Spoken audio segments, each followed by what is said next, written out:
വിമാനമായ ഏകദേശം 15ഓളം സിനിമകൾ കുറഞ്ഞ കാലം കൊണ്ട് മലയാളത്തിന് പരിചയപ്പെടുത്തിയ ഷീലു.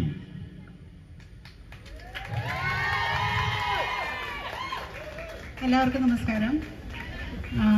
ബാഡ് ബോയ്സ് എന്ന ചിത്രത്തിന്റെ പ്രൊമോഷന്റെ ഭാഗമായിട്ട് ലോ കോളേജിൽ നിങ്ങളെയൊക്കെ കാണാൻ സാധിച്ചതിലും റഹ്മാനിക്ക ഇപ്പം നിങ്ങളുടെ മുന്നിൽ ഇവിടെ ഇരിക്കുന്നു.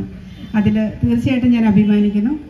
ഞാനിതിന്റെ പ്രൊഡ്യൂസർ ആണോ എന്ന് ചോദിച്ചാൽ പൈസ മുടക്കുന്നതിന്റെ ഭർത്താവ് കേട്ടോ, അദ്ദേഹം അവിടെ നിൽപ്പുണ്ട്. അപ്പം ഒന്ന് കയറി വരുമോ പ്ലീസ്? ഒരു നല്ല കൈയടി കൊടുക്കാം അല്ലേ?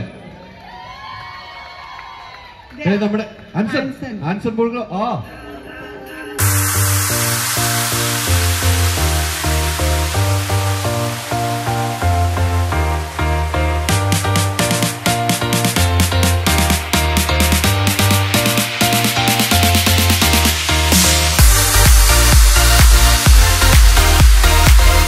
എനിക്കറിയാം നിങ്ങളൊക്കെ പാട്ടൊക്കെ കേൾക്കുമ്പോൾ ഡാൻസ് ചെയ്യുന്നുണ്ട്. അപ്പം ഞാൻ ഒരുപാട് സന്തോഷിക്കുകയാണ്. നിങ്ങളുടെയൊക്കെ ഒരു സപ്പോർട്ട് ഈ ഒരു സമയത്ത് ഞങ്ങൾക്ക് വളരെ ഇമ്പോർട്ടൻ്റ് ആണ്. നാളെ ഞങ്ങളുടെ ചിത്രം തിയേറ്ററിൽ എത്തുവാണ്. തീർച്ചയായിട്ടും നിങ്ങൾക്ക് ഇതൊരു ഉത്സവമായിരിക്കും, ഒരു അത്തപ്പൂക്കളം തന്നെയായിരിക്കും ഈ സിനിമയിൽ. റൊമാൻസും കോമഡിയും ആക്ഷനും ഫണ്ണും എന്നാൽ കുറച്ചൊക്കെ ഇമോഷൻസും നിങ്ങളെ ഒട്ടും ബോറടിപ്പിക്കില്ല എന്ന് എനിക്ക് ഉറപ്പ് തരാൻ പറ്റും.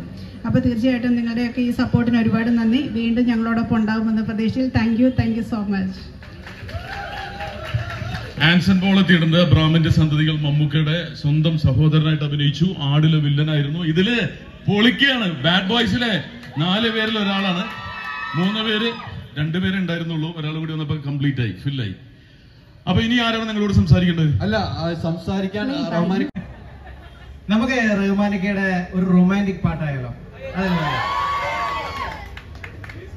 നിറമുള്ള കിനാവിൻ ഏവുവള്ളമോ നീ, അലമാലകൾ പുൽകും കായൽ മാറിലൂടെ, പൂപ്പാടങ്ങൾ തേടും 2 പൂമ്പാറ്റകളായി, നീർത്താമരത്താളിൽ പനി നീർത്തുള്ളികളായി, കുളിരിന്റെ കുമ്പിളിൽ ഇനിയും വസന്തമായി പൂത്തുലഞ്ഞ ശിശിരം നമ്മൾ, പൂങ്കാറ്റിനോടും കിളികളോടും കഥകൾ ചൊല്ലി നീ, കളികൾ ചൊല്ലി കാട്ടുപൂവിൻ കരളിനോടും നീ.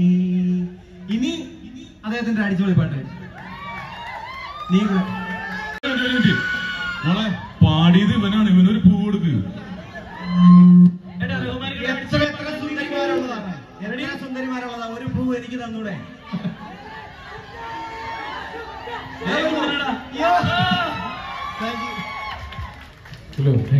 അപ്പൊ റഹ്മാനിയുടെ അടിച്ചൊളി പാട്ട് നിങ്ങൾക്ക് അറിയാവുന്ന വരികളാണ്, നിങ്ങളും പാടണം.